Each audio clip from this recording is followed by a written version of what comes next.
दोस्तों आप लोग कैसे हैं। आई होप कि आप लोग अच्छे होंगे और स्वस्थ होंगे, साथ में बोर्ड एग्जाम के लिए काफी अच्छी तरह से तैयारी कर रहे होंगे। दोस्तों आज के इस क्लास में देखेंगे क्लास 12 होम साइंस के ऑब्जेक्टिव टाइप प्रश्न जो कि आपकी बोर्ड एग्जाम के लिए काफी महत्वपूर्ण है।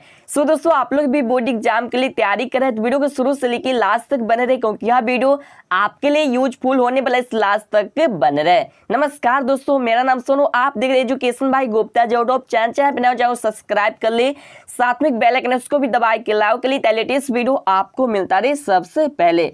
दोस्तों वीडियो को शुरू करने से पहले वीडियो को एक लाइक कर दे, साथ ही इस वीडियो को अपने व्हाट्सएप ग्रुप फेसबुक ग्रुप में भी शेयर कर दे, ताकि और भी छात्र छात्राएं जुड़ सको, भी तैयारी करके बेहतर से बेहतर अंक प्राप्त कर सके। दोस्तों इससे पहले का वीडियो आप लोग नहीं देखे हैं तो वीडियो के नीचे लिंक है या चाहे प्ले लिस्ट में आपको बहुत सारे वीडियो मिल जाएगा, वहां से देख के सभी प्रश्न को अच्छी तरह से याद कर ले। दोस्तों आपको बता दें इस वीडियो में होम साइंस के जितने भी प्रश्न काफी महत्वपूर्ण प्रश्न है, तो सही प्रश्न को आप लोग ध्यान सुनिए, कोशिश करें कि अच्छी तरह से याद कर सके। दोस्तों आपको बता दें इस वीडियो में जितने ही प्रश्न के आंसर आप सभी को पहले से मालूम है तो नीचे जाके कमेंट करिए, ताकि आप सबको भी पता चल सके कि आपका जो तैयारी वो कैसा है। तो चलिए दोस्तों इस क्लास को शुरू करते, एक एक करके सही प्रश्न को देखेंगे, तो आप लोग वीडियो को लास्ट तक बने रहे और सभी प्रश्न को अच्छी तरह से याद कर ले। स्क्रीन पे आप देख सकते हैं, यहाँ पे प्रथम प्रश्न कह रहा है कि मानव शरीर में सबसे छोटी ग्रंथि कौन सी है। मानव शरीर में सबसे छोटी ग्रंथि कौन सी है। तो यहाँ पे देखते चार ऑप्शन, जिसका राइट आंसर हम बात करें तो इसका जो सही आंसर ऑप्शन सी, इसका राइट आंसर है पीयूष ग्रंथि है। तो मानव शरीर में सबसे छोटी ग्रंथि कौन सी है, तो पीयूष ग्रंथि है। एक का जो सही आंसर ऑप्शन सी, इसका करेक्ट आंसर है। अगले प्रश्न यहाँ पे देखते दोनों प्रश्न की अंतःस्रावी ग्रंथियों का केंद्र है। यह तो कराए कि अंतःस्रावी ग्रंथियों का केंद्र है, आप इसे ग्रंथ भी बोल सकते हैं या ग्रंथियों का केंद्र है। इसका राइट आंसर हम बात करें तो इसका जो सही आंसर ऑप्शन ए, इसका राइट आंसर है मस्तिष्क। यह तो अंतःस्रावी ग्रंथियों का केंद्र है तो मस्तिष्क है। दो का जो सही आंसर ऑप्शन ए, इसका करेक्ट आंसर है। अगले प्रश्न यहाँ पे देखते तीन प्रश्न की इनमें से कौन हार्मोन केवल पुरुषों में स्रावित होता है। इनमें कौन हार्मोन केवल पुरुषों में स्रावित होता है। तो यहाँ पे देखते चार हार्मोन का नाम दिया, इसका राइट आंसर हम बात करें तो इसका जो सही आंसर है ऑप्शन डी, इसका करेक्ट आंसर है एस्ट्रोजन। यानी तो इनमें से कौन हार्मोन केवल पुरुषों में स्रावित होता है, तो जो कि एस्ट्रोजन ही स्रावित होता है। तो तीन का जो सही आंसर ऑप्शन डी, इसका करेक्ट आंसर है।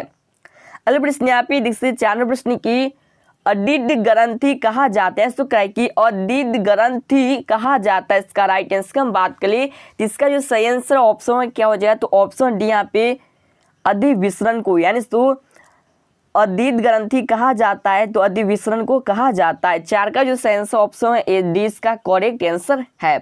अगले प्रश्न यहाँ पे देखते पांचवें प्रश्न की ग्रामीण क्षेत्र में किस प्रकार का प्रदूषण सबसे आम होता है। यानी तो कराई कि ग्रामीण क्षेत्र में किस प्रकार का प्रदूषण सबसे आम होता है। इसका राइट आंसर हम बात करें तो इसका जो सही आंसर ऑप्शन बी, इसका राइट आंसर जल। यानी तो ग्रामीण क्षेत्र में किस प्रकार का प्रदूषण सबसे आम होता है, तो जल होता है। पांच का जो सही आंसर ऑप्शन बी, इसका करेक्ट आंसर है। अगले प्रश्न यहाँ पे देखते छह प्रश्न की निजी स्वच्छता के अभाव में निम्न में से कौन सी बीमारी होती है। निजी स्वच्छता के अभाव में निम्न में से कौन सी बीमारी होती है। इसका राइट आंसर हम बात करें तो इसका जो सही आंसर ऑप्शन ए, इसका राइट आंसर है डायरिया। यानी तो निजी स्वच्छता के अभाव में निम्न में से कौन सी बीमारी होती है, तो डायरिया होती है। छह का जो सही आंसर ऑप्शन ए, इसका करेक्ट आंसर है। अगले प्रश्न यहाँ पे जिससे सातवें प्रश्न की शौचालय निर्माण करने का सबसे महत्वपूर्ण उद्देश्य क्या है। शौचालय निर्माण करने का सबसे महत्वपूर्ण उद्देश्य क्या है। इसका राइट आंसर हम बात करें तो इसका जो सही आंसर ऑप्शन है डी, इसका राइट आंसर इनमें सभी। यस तो ऑप्शन ए यहाँ पे लोगों को सुविधा प्रदान करना, ऑप्शन बी यहाँ पे प्रतिष्ठा स्टेटस प्रदान करना, यानी कि स्टेटस बचाना। ऑप्शन यहाँ पे मल मूत्र से मानव संपर्क को रोकना, ऑप्शन डी यहाँ पे इनमें से सब। यानी इसका जो करेक्ट आंसर है यानी कि डी हो जाएगा। इनका जो तीन उद्देश्य है वह सही है, यानी कि जो कि हम बात करिए शौचालय निर्माण करने से ये सब आपको फायदा मिलेगा। सबसे पहले तो लोगों को सुविधा प्रदान होगा, उसके बाद प्रतिष्ठा यानी कि जो इज्जत है वह मिलेगा, ठीक है, यानी कि प्रदान होगा, इससे बचाव होगा, ठीक है। और उसके बाद यहाँ पे मल मूत्र से मानव संपर्क को रोकना, और ऑप्शन डी इनमें से सभी। तो इसलिए इसका करेक्ट आंसर ऑप्शन डी हो जाएगा, इनमें से सभी। अगले प्रश्न यहाँ पे देखते हैं आठवें प्रश्न की इनमें से कौन बीमारी वायु प्रदूषण से होता है? इनमें से कौन बीमारी वायु प्रदूषण से होता है? तो दोस्तों यहाँ पे देखते 4 बीमारी का नाम दिया है। अगर आप सभी को पता है पहले से तो इसका आंसर जरूर कमेंट करिए। इसका राइट आंसर हम बात कर ली, इसका जो सही आंसर ऑप्शन 20 का राइट आंसर है अस्थमा। यानी तो इनमें से कौन बीमारी वायु प्रदूषण से होता है? तो अस्थमा होता है। तो आज का जो सही ऑप्शन 20 का राइट आंसर है। सो दोस्तों अभी तक वीडियो को शेयर नहीं किया तो वीडियो को शेयर कर दे ताकि और भी छात्र छात्राएं जुड़ सको, भी तैयारी करके बेहतर से बेहतर अंक प्राप्त कर सके। इससे पहले का वीडियो आप लोग नहीं देखें तो आपके सामने आई बटन दिख रहा होगा, उस पर क्लिक करके और वीडियो देख सकते हैं। तो चलिए दोस्तों अगले प्रश्न की ओर चलते। इससे पहले आपको बता दें आप लोग टेलीग्राम चैनल से नहीं जुड़े तो जाके जल्द जुड़ जाए, जिसका लिंक वीडियो के नीचे आपको मिल जाएगा, या आपको टेलीग्राम पे जाना, वहाँ पे आपको सर्च करना एजुकेशन बाय गुप्ता, जो वहाँ पे आ जाएगा और आप लोग आसानी से जुड़ सकते हैं। वहाँ पे जुड़ने से आपको काफी फायदा मिलेगा, काफी बेनिफिट मिलेगा, यानी कि एग्जाम के टाइम में आपको काफी हेल्प मिलेगा, साथ में फ्री में PDF प्रोवाइड कराया जाता है। तो अगले प्रश्न यहाँ पे देखिए जो 9 प्रश्न कराए कि स्वच्छ जल होता है, स्वच्छ जल होता है, इसका राइट आंसर हम बात कर ली। इसका जो सही आंसर है ऑप्शन 1 डी इसका करेक्ट आंसर उपरोक्त सब। तो जो स्वच्छ जल यानी कि साफ जो जल होता है, जो अच्छा जल होता है, वो होता है ऑप्शन ए रंगहीन, ऑप्शन भी यहाँ पे स्वादहीन, जो कि स्वादहीन, ऑप्शन से यहाँ पे गंधहीन। यानी तो जो स्वच्छ जल यानी कि साफ सुथरा जो जल होता है वो रंगहीन, स्वादहीन और गंधहीन होता है, इसलिए इसका करेक्ट आंसर ऑप्शन डी हो जाएगा उपरोक्त सभी। अगले प्रश्न यहाँ पे देखिए 10वें प्रश्न की ओजोन परत किस प्रकार के प्रदूषण की वजह से प्रभावित हो रहा है? यानी तो कराए कि ओजोन परत किस प्रकार के प्रदूषण की वजह से प्रभावित हो रहा है, यानी कि इसे झेल रहा है। जिसका राइट आंसर हम बात कर ली, इसका जो सही आंसर है ऑप्शन में क्या हो जाएगा? तो ऑप्शन यहाँ पे भी है वायु प्रदूषण है। तो ओजोन परत किस प्रकार के प्रदूषण की वजह से प्रभावित हो रहा है? तो वायु प्रदूषण के वजह से प्रभावित हो रहा है। तो 10 का जो सही आंसर ऑप्शन 20 का करेक्ट आंसर है। सो दोस्तों आपको एग्जाम में क्या करना है कि 2 बार आपको प्रश्न पढ़ना है, 2 बार आपको ऑप्शन पढ़ना है। ये बात आपको हम हर एक वीडियो में बताएं, ठीक है। जो भी छात्र ऐसा करते हैं उनका जो अंक आएगा बेहतर आएगा, क्योंकि बहुत सारे छात्र एक बार प्रश्न को देखते हैं और अंदाज इसका बी हो जाएगा, इसका सी होगा, गोला करके आ जाते हैं। तो फाइनली आपको बता दे वह जो एग्जाम रहेगा आपका फाइनल रहेगा, ठीक है। तो आपको सोच समझ के सही से आपको पढ़ के समझ के आपको आंसर देना है, ठीक है। बात करें हम सब्जेक्टिव में, तो सब्जेक्टिव में आप उससे रिलेटेड कुछ भी लिख के आते हैं तो आपको अंक अच्छा मिल जाएगा, क्योंकि हम बात करें उससे रिलेटेड आप लिख के आते हैं तो आपको काफ़ी अच्छे अंक मिल जाएंगे, ठीक है। क्योंकि हम बात करें तो बहुत सारे साथ जो कि छात्र छात्राएं वह सोच रहे होंगे कि हम जो लिखेंगे वह गलत लिखेंगे। तो फाइनली ये आप पहले तो मन से निकाल दीजिए जो हम लिख रहे हैं वह गलत है। फाइनली आपके मन में यही रहना चाहिए, आपके सोच में, कि जो हम लिख रहे हैं वह सही है, ठीक। यानी कि आपके मन में ये नहीं रहना चाहिए कि जो हम लिखेंगे वह गलत ही होगा, किताब में सही दिया है तो वहाँ पे लिखा रहता है कि कृपया अपने शब्द में उत्तर दे। तो आपको जो समझ में आता उस हिसाब से आप उत्तर लिखिए, सब्जेक्टिव प्रश्न में आपको अंक अच्छे मिलेंगे, ठीक है। अगले प्रश्न पे देखते जो 11वां प्रश्न कर रहा है कि हैजा की बीमारी किसके संदूषण से होती है? तो करा कि हैजा की बीमारी किसके संदूषण से होती है, यानी कि प्रदूषण से होती है। इसका राइट आंसर हम बात कर ली, इसका जो सही आंसर ऑप्शन सी इसका राइट आंसर उपरोक्त दोनों, यानी तो ऑप्शन ए यहाँ पे जल, ऑप्शन बी यहाँ पे भोजन। यानी तो हैजा की जो बीमारी होता है जल भोजन से होता है। 11 का जो सही आंसर ऑप्शन सी इसका करेक्ट आंसर है। अगले प्रश्न यहाँ पे देखिए 12वें प्रश्न की कोनों की सुनने की शक्ति किस ग्रहण के कारण कम हो जाते हैं? तो कराए कि कोनों को सुनने की शक्ति किस ग्रहण के कारण कम हो जाती है? इसका राइट आंसर हम बात करें तो इसका जो सही आंसर ऑप्शन 20 का राइट आंसर ध्वनि प्रदूषण। तो 12 का जो सही आंसर ऑप्शन 20 का राइट आंसर है। अगले प्रश्न यहाँ पे देखिए 13वें प्रश्न की गोल क्रीम राउंड वर्म रोग किसके कारण होता है? इसका राइट आंसर हम बात करें इसका जो सही आंसर ऑप्शन 1 क्या हो जाएगा? तो ऑप्शन यहाँ पे सी इसका राइट आंसर सब्जी है। तो गोल क्रीम राउंड वर्म रोग किसके कारण होता है? तो सब्जी के कारण होता है। 13 का जो सही आंसर ऑप्शन सी इसका राइट आंसर है।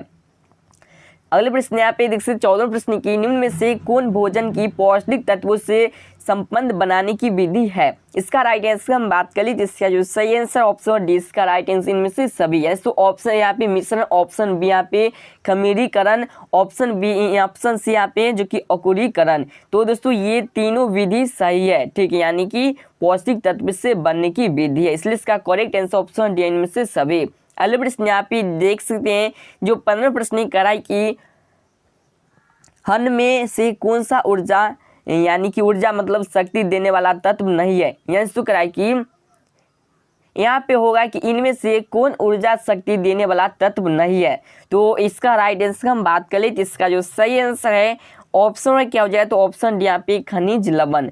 तो दोस्तों 15 का जो सही आंसर ऑप्शन डी इसका राइट आंसर है। अगले प्रश्न यहाँ पे 16 प्रश्न की एक मार्क किन पदार्थों की गुणवत्ता एवं शुद्धता तय करता है। एक मार्क किन पदार्थों की गुणवत्ता एवं शुद्धता तय करता है। तो यहाँ पे 4 ऑप्शन दिया, इसका राइट आंसर हम बात कर ली, इसका जो सही आंसर ऑप्शन सी है कृषि पदार्थ। यस, तो एक मार्क किन पदार्थों की गुणवत्ता एवं शुद्धता तय करता है, तो कृषि पदार्थ। 6 का जो सही आंसर ऑप्शन सी इसका राइट आंसर है। अगले प्रश्न 16 का जो सही आंसर ऑप्शन सी होगा, क्योंकि जो यहाँ पे ये कृषि पदार्थ है जो कि गुणवत्ता एवं शुद्धता तय करता है। अगले प्रश्न यहाँ पे 17 प्रश्न की एक उपभोक्ता प्रभावपूर्ण खरीदारी हेतु सहायता प्राप्त कर सकता है। एक उपभोक्ता प्रभावपूर्ण खरीदारी हेतु सहायता प्राप्त कर सकता है। तो इसका राइट आंसर हम बात कर ले तो इसका जो सही आंसर ऑप्शन डी इसका राइट आंसर है इनमें सभी। यस, तो एक उपभोक्ता प्रभावपूर्ण खरीदारी हेतु सहायता प्राप्त कर सकता है, तो इनमें से सभी। यानी कि दोस्तों ऑप्शन ए यहाँ पे विज्ञापन द्वारा, ऑप्शन बी यहाँ पे अन्य व्यक्तियों के अनुभव द्वारा, ऑप्शन सी यहाँ पे निजी अनुभव द्वारा, इसलिए इसका करेक्ट आंसर ऑप्शन डी हो जाएगा इनमें से सभी।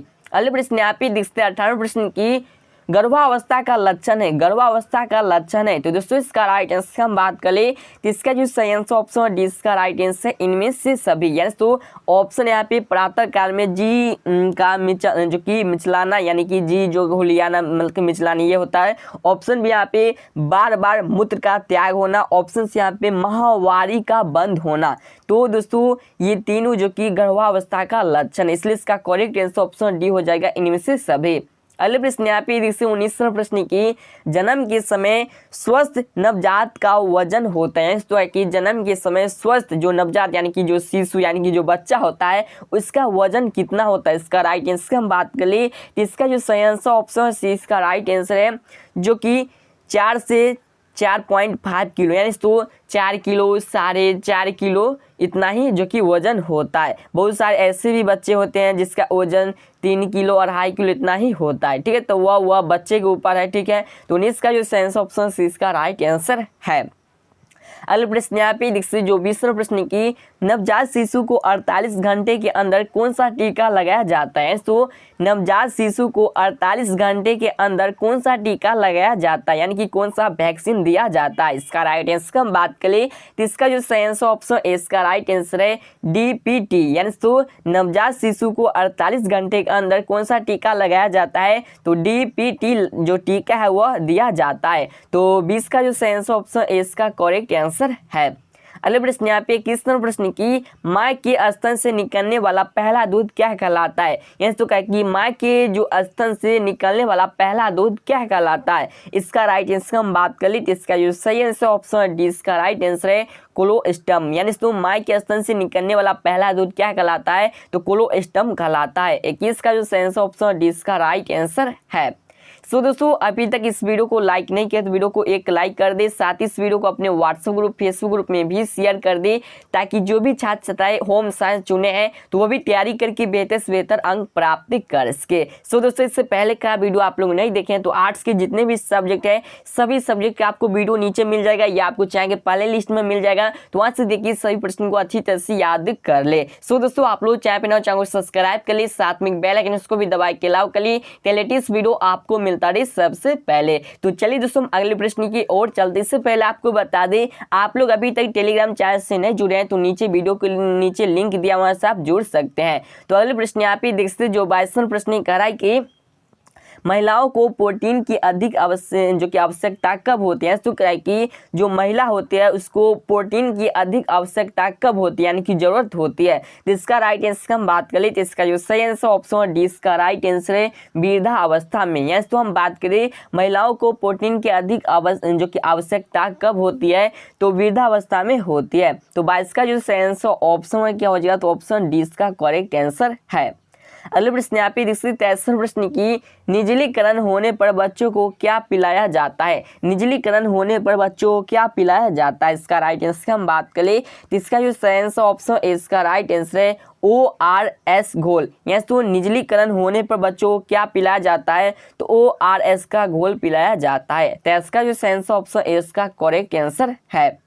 अगले प्रश्न यहाँ पे देखते 24 प्रश्न की प्राथमिक रंग कितने प्रकार के होते हैं? सो दोस्तों आपसे एग्जाम में पूछ सकता है प्राथमिक रंग कितने प्रकार के होते हैं। इसका राइट आंसर हम बात करें तो इसका जो सही आंसर ऑप्शन इसका करेक्ट आंसर है 3। यस, तो प्राथमिक रंग कितने प्रकार के होते हैं, तो 3 प्रकार के होते हैं। अगले प्रश्न यहाँ पे देखते 25 प्रश्न की आंतरिक सज्जा नहीं की जाती है। यस, तो क्या है कि आंतरिक सज्जा नहीं की जा सकती है। इसका राइट आंसर हम बात कर ले तो इसका जो सही आंसर ऑप्शन में क्या हो जाएगा, तो ऑप्शन यहाँ पे डी इसका राइट आंसर है सार्वजनिक स्थल पर। तो 25 का जो सही आंसर ऑप्शन है डी इसका राइट आंसर है। आपको बोर्ड एग्जाम में क्या करना है, तो 2 बार प्रश्न को जरूर पढ़ना है और 2 बार ऑप्शन को सही से पढ़ लेना। उसके बाद आप लोगों को जो आंसर लगेगा उस आंसर को आपको OMR शीट में गोला करना होगा। सबसे पहले आपको हम बता दें, अगर आप बेहतर अंक लाना चाहते हैं तो आप हर एक वीडियो को 5 से 6 दिन के बाद जो कि एक बार फिर से जरूर देखें। इससे क्या होगा, रिवीजन होगा, रिपीट होगा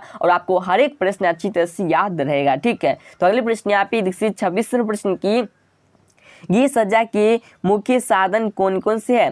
गृह सज्जा के जो कि मुख्य साधन कौन से है? इसका राइट आंसर हम बात करें तो इसका जो सही आंसर ऑप्शन डी है इनमें सभी। है तो ऑप्शन ए यहाँ पे फर्नीचर, ऑप्शन बी यहाँ पे पर्दे, ऑप्शन से यहाँ पे सजावट की वस्तुएं, इसलिए इसका करेक्ट आंसर ऑप्शन डी है यहाँ पे इनमें से सभी। अगले प्रश्न यहाँ पे देखिए 27 प्रश्न की कला के तत्व है। कला के तत्व है, इसका राइट आंसर हम बात कर ली तो इसका जो सही आंसर है ऑप्शन डी इसका राइट आंसर है इनमें सभी है। तो कला की जो तत्व है वह इनमें सभी है, यानी कि ऑप्शन यहाँ पे रेखा, ऑप्शन बी यहाँ पे आकृतिक, ऑप्शन से यहाँ पे रंग। तो 27 का जो सही आंसर ऑप्शन डी इसका करेक्ट आंसर है। अगले प्रश्न यहाँ पे जिससे 28 नंबर प्रश्न की इनमें से कौन मौद्रिक आय होती है? इनमें से कौन मौद्रिक आय होती है? इसका राइट आंसर हम बात कर ली तो इसका जो सही आंसर है ऑप्शन डी इसका राइट आंसर इनमें से सभी, यानी तो ऑप्शन ए यहाँ पे वेतन, ऑप्शन बी यहाँ पे पेंशन, ऑप्शन से यहाँ पे किराया। ये तो इनमें से कौन मौद्रिक आय है, तो वेतन, पेंशन, किराया, ये तीनों जो कि मौद्रिक आय है, इसलिए इसका जो करेक्ट आंसर ऑप्शन डी है इनमें से सभी। फाइनली आपको बता दें, आपको एग्जाम में या कहीं भी आपको ऐसा ऑप्शन देखने को मिलता है उपरोक्त सभी या इनमें से सभी या ये सभी, तो आपको आंख मूंद के लगा देना है, क्योंकि हम बात की तो यह 99% यहाँ पे गारंटी के साथ कहते हैं यह राइट यानी कि करेक्ट ही आंसर रहता है। तो दोस्तों आपको बता दें इस वीडियो में इस क्लास में क्लास 12 के कुल यहाँ पे होम साइंस के 28 प्रश्न थे। तो पहले से आपको कितने प्रश्न याद थे सही नीचे कमेंट करिए। वीडियो आपको कैसा लगा ये भी नीचे कमेंट करिए। उम्मीद करते यह वीडियो आपको अच्छा लगा हो तो वीडियो को एक लाइक जरूर कर दे, साथ ही इस वीडियो को अपने व्हाट्सएप ग्रुप, फेसबुक ग्रुप में भी शेयर कर दे, ताकि जो भी चाहते इस वर्ष एग्जाम देने वाले वो भी जो इसको भी तैयारी करके बेहतर से बेहतर अंक प्राप्त कर सके। सो दोस्तों इससे पहले का वीडियो आप लोग नहीं देखे हैं तो आर्ट्स के ऑल सब्जेक्ट का वीडियो अपलोड हो चुका है, तो आप लोग चाहेंगे प्ले लिस्ट में या वीडियो खोज के आप देख सकते हैं। सो दोस्तों आप लोग चाहे पे चैनल को सब्सक्राइब कर ले, साथ में बेल आइकन उसको भी दबा के लाओ कर ली, लेटेस्ट वीडियो आपको मिलता रहे सबसे पहले। तो चलिए दोस्तों फिर किसी और वीडियो के साथ जय हिंद, आपका दिन शुभ हो।